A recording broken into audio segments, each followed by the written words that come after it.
One of my earliest videos was about how Arcane's Prey Moon Crash was not just a great game, but the total perfection of the Arcane Games formula. Because I love Moon Crash so much, I was obviously extremely pumped to learn that Deathloop seemed to be based around the basic design philosophy that made Moon Crash so special. And after thoroughly finishing Deathloop, I'm left with a tricky review to write. When I say I thoroughly finished the game, I mean that I didn't just blaze through the campaign. I played each level all the way out until there was nothing left to do or find beyond a few chests and the final code of a puzzle featuring 3 people and a hookah. I got all the weapons, all the upgrades for every power, and got to the point that on my final run through the loop, I finished every assassination in less than 3 minutes, so I feel pretty comfortable talking about what the game totally succeeds at, as well as the things that miss the mark a bit, and then the things that just don't work all that well at all. In aggregate, Deathloop is yet another excellent game from Arcane, but it also stands as a bit of a missed opportunity to be their first true total masterpiece. Because for every single thing this game does amazingly well, and there's a bunch of that, there's another thing that kinda negates it. Deathloop, after the logo.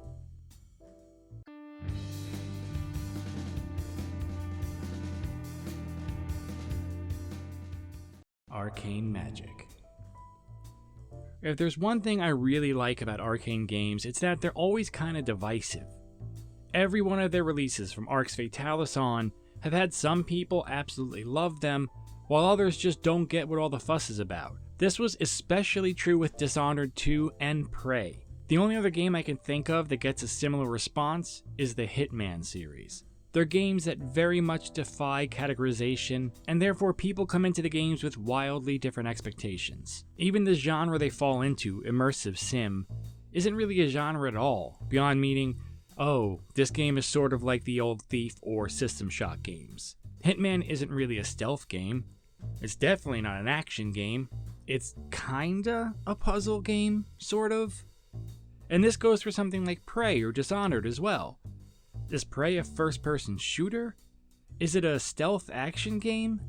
What's Dishonored? You can beat Dishonored without ever once using stealth, and you can beat Dishonored without alerting any enemy throughout the whole campaign. You can kill everything, or you can kill barely anything at all. These games are defined by the fact that they're annoying as hell to define, and therefore pretty hard to adequately explain in a 1,000-word article or blog post. There is one through line in Arcane Games, and it's that they manage to feel like an open-ended sandbox, while also being games that are highly reliant on complicated interlocking systems. They're games that are all about how fun it is to carefully plan a series of steps that make it feel like you've solved a puzzle, while also being games all about this. I love that. Just like I did with Prey, I'm going to have several pretty big criticisms of Deathloop as a game. But my criticism is mainly that Deathloop isn't the total masterpiece it could have been, and instead, it ends up being another very good Arcane game. Arcane makes the only stealth games I love because they manage to be stealth games that don't rely entirely on sitting in a corner waiting for a guard to turn around. I did play Deathloop mainly as a stealth game. You might have played it as a shooter. Either way, I think most of my criticisms will stand. This is a pretty complex game, so let's start with the most important stuff. Gameplay. Let's start by saying that Deathloop is indeed a very unique game, but it's not a totally different genre from Arcane's previous titles. Early in the tutorial section, I came to the first combination lock and did what any good immersive sim player would do. I entered 0451 and then smiled when it failed and I got an achievement called Old Habits Die Hard. I thought that achievement might be a little hint that Deathloop wouldn't really be a typical Arcane-style immersive sim, that maybe this was the developer telling me I was going to be surprised by what came next. For better and for worse, that is not the case. This is an Arcane game through and through. Deathloop is a game in which you're free to complete objectives in multiple ways. This means combat or stealth, or using clever level design and powers to totally avoid both. This is the foundation of every good immersive sim from Deus Ex to Deathloop. One of the complaints people had with Prey was that the actual shooting didn't feel all that great, but that is not the case in Deathloop. which is the first Arcane game that can credibly be described as an FPS game. Now, for the most part, I didn't play it as an FPS, but when stealth fails and the shooting starts, Deathloop is a surprisingly good feeling shooter. With movement, powers, a double jump, and the classic Dishonored slide, you have a game that shows Arkane could probably make a pretty good pure FPS if they wanted to. And it bodes well for this Borderlands type thing they're working on with Redfall. Still, it is important to go in knowing that Deathloop is not a full-on shooter. It's basically a stealth game in which you can ignore stealth totally if you want and go in guns blazing. Movement feels as good as it does in any Arcane game, and the core of the gameplay is navigating the levels, figuring out how to most efficiently solve some problems, and then get out. The powers on offer are pretty much the same ones you're used to from Dishonored 1 and 2, with one new one thrown in to accommodate people who want to run through this game as a shooter. Mechanically, it's pretty much Dishonored with modern guns, which is where one of the game's serious problems arises. Because stealth is very powerful, and shooting is very powerful, the game is at risk of being way too easy. Arkane tried to balance this both by having ammo being very limited, and by making enemies do a ton of damage to you in an open firefight. But then they unbalanced that by giving you several lives per level. I didn't finish Deathloop without dying once, but I did finish it without ever failing a level. I never used up all of my lives, and never failed to successfully finish my mission and get out of the level with my loot. I'll come right out and say this. Deathloop is way too easy. It's so easy, it's kind of a crippling flaw in the game, and one that Mooncrash didn't suffer from, because that game consistently ramped up the difficulty with a contamination mechanic. There is no such system running in the background in Deathloop, and there's no real change in each level from day to day. Now, there is definitely something satisfying about becoming so familiar with the level that you can tear through every enemy and multiple objectives in less than 5 minutes. But once you've done that a couple of times, you start to feel like there's no real challenge to overcome anymore, and the game starts to kind of bog down a bit. This is a perfect example of why I have always and will always insist that all games need to have difficulty settings. All of them. Imagine if Doom Eternal only came with the easiest difficulty. That would be a disaster, man. Enemies in Deathloop already do a ton of damage, and nobody likes bullet sponge enemies in shooters, but there are obvious ways to implement difficulty options in this game. A hardest difficulty could have had serious consequences for raising the alarm. A hardest difficulty should make enemies more easily alerted, make them search for you longer and more effectively, and call in more reinforcements. If I'd had a choice, I would probably have tripled the amount of enemies in each level over time to make it more difficult. Ideally, I'd have liked the game to start the same, but ramp up difficulty as I progressed. Deathloop is broken into very specific quest chains, so there are obvious places to trigger more difficulty. The only reason I can think of for why this isn't the case is that the entire narrative hinges on looping the exact same day, but that's simply not a good enough reason to hinder the actual mechanics on offer. That real issue with difficulty doesn't mean the game's boring, however. Arkane makes some of the best levels in games, and while Deathloops aren't as good as Prey or Dishonored, they're still some of the best in the industry. Arcane Games have always had a relatively small number of levels, but makes up for that with them being extremely dense. You can go through one of Deathloop's levels 8 times and find new things every single time, because while there are only 4 levels, they all change depending on what time of day it is. Entirely different areas open up depending on when you explore them, and buildings and doors are only available at specific times. It's these careful changes that manage to keep Deathloop totally engaging despite the game being too easy, and the levels themselves actually being kinda small. It takes many hours before you feel like you know everything about a level, and that is a testament to Arkane's attention to detail and the care and craft they put into the small changes they make to each level at each time of day. Another one of the game's big successes is its progression. It's well paced and interesting, and is a really fun little metagame running in the background. Weapons are pretty varied and interesting with clear pros and cons, and they can be upgraded with different perks or different runes that you slot into them to change how they handle. The powers, which are called slabs here, are also able to be upgraded by acquiring them over and over, so each time you kill a boss, he'll drop the power again in the form of an upgrade that will change how it works. In case you haven't played it, I won't spoil what they are, but they're very cool, and it makes killing a boss over and over feel like it's useful. My only real complaint with the powers actually is that you can only equip 2 at a time. They're already kind of balanced by a recharging mana system, so what this means is that even though all of the powers are extremely cool, you will likely end up only using the same 2 for most of the game. I don't think it would have hurt things to use the Dishonored system here and let us use 4 at a time. It's already extremely easy, so what could it have hurt? Hell, if you had each player have all 4, you could have drastically increased enemy count, safe in the knowledge that every player had both stealth and combat powers on them at all times.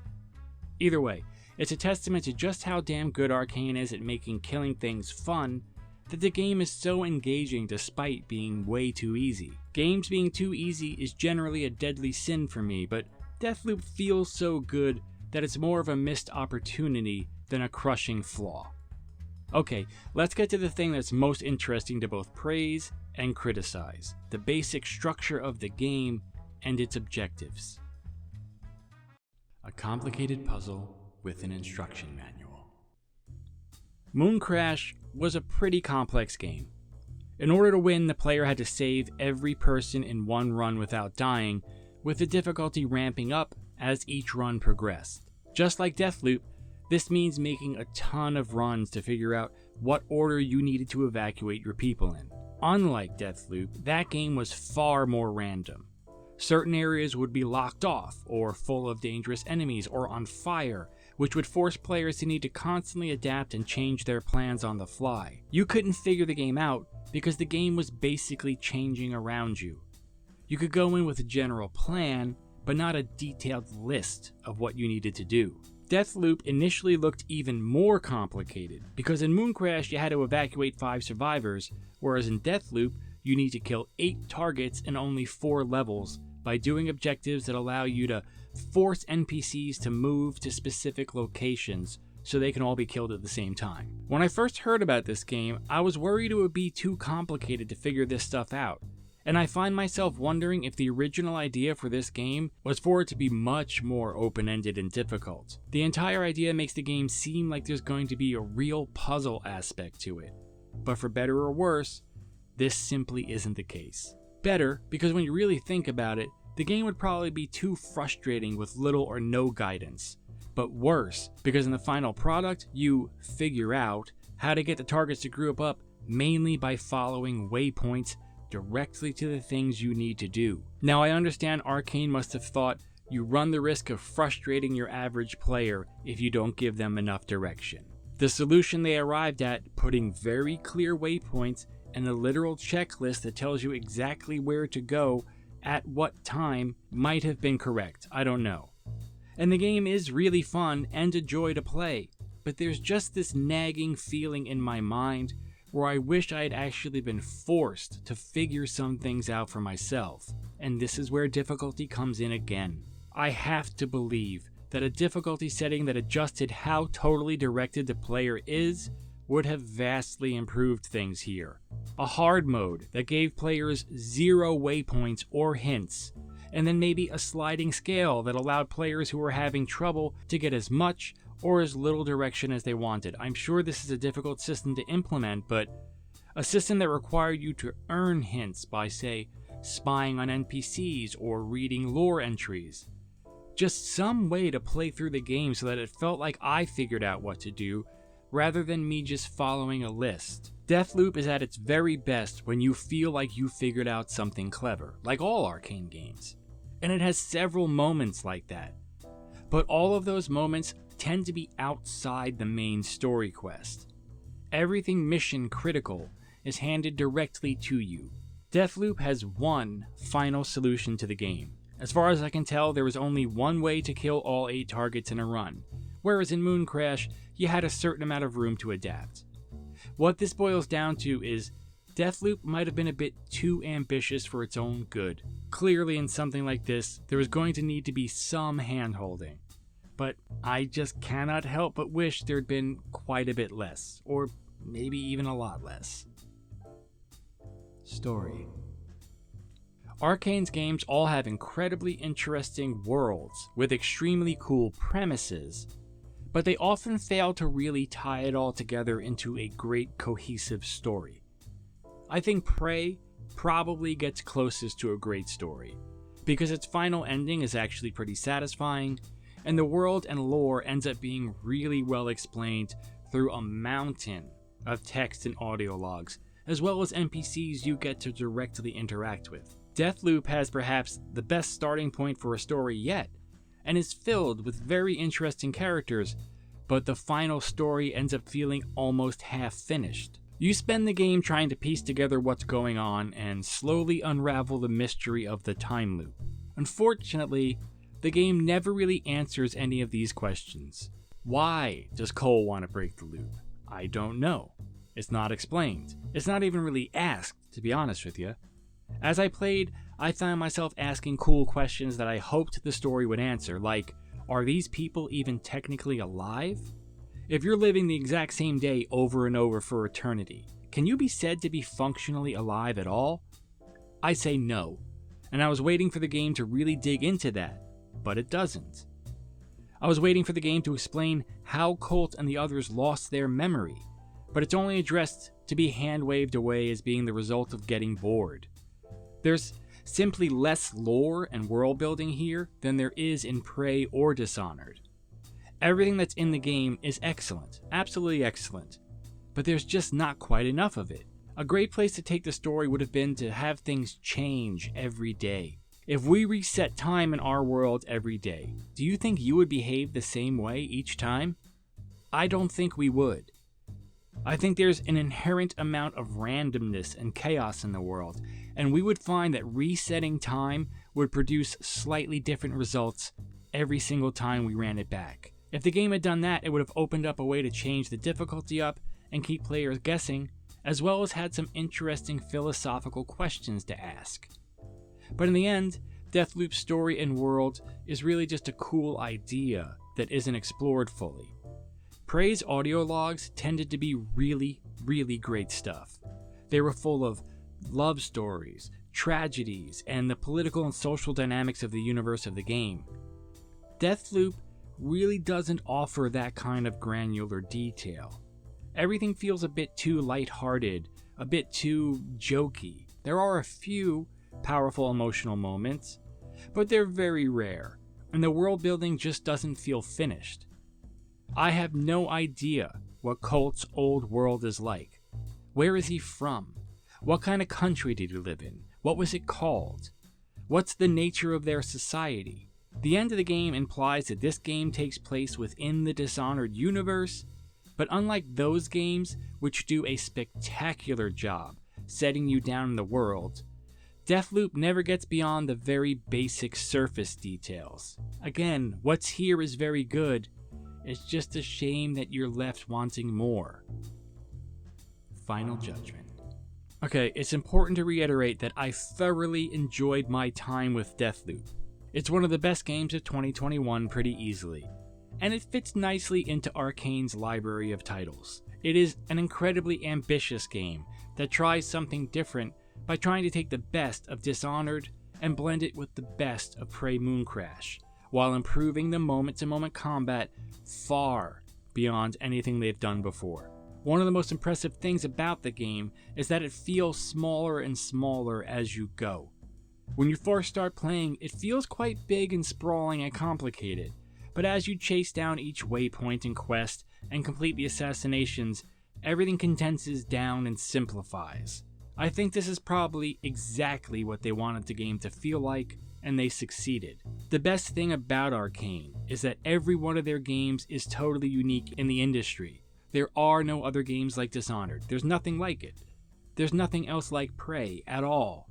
The only other games even remotely related are things like Deus Ex or Hitman, and those titles are so different that they're barely related at all beyond the very basic aspects of the immersive sim genre. Deathloop is another great Arcane game, but the fact that it's so very close to being something truly spectacular ended up leaving me feeling ever so slightly disappointed. The game's world building and story just aren't fleshed out enough, and that's a shame, man. especially considering Prey and Dishonored are amongst the very best games at world building and text and audio logs. And the game is simply too easy, period. I can't help but think that the original plan was that the difficulty would come not from the stealth and the combat, but rather from the complexity of the puzzle-like objectives and quests. I've got a suspicion that at some point they realized it was simply too difficult to figure things out on your own without giving the player very clear direction and waypoints, and they simplified the puzzle aspect of the game. But then they never figured out a way to go back and make it more challenging to complete things from a gameplay perspective. When you add it all up, you've got a game that's basically par for Arkane. It does some things like gunplay and movement better, and some things like difficulty, story, and world building worse. It's a very good game. It's just not the best game it could have been. I have every reason to hope the next big single-player game they release will be. I still don't think we've gotten the best game Arkane can make, but we now know that even their small misses will still be pretty damn good. Alright, I'll either do a video about how massively disappointing I thought Kena Bridge of Spirits is, or maybe a video about why Borderlands the pre-sequel is way fucking worse than I recalled, or maybe something I haven't even thought of yet. Alright, thanks for coming. I'll see you next time. Bye.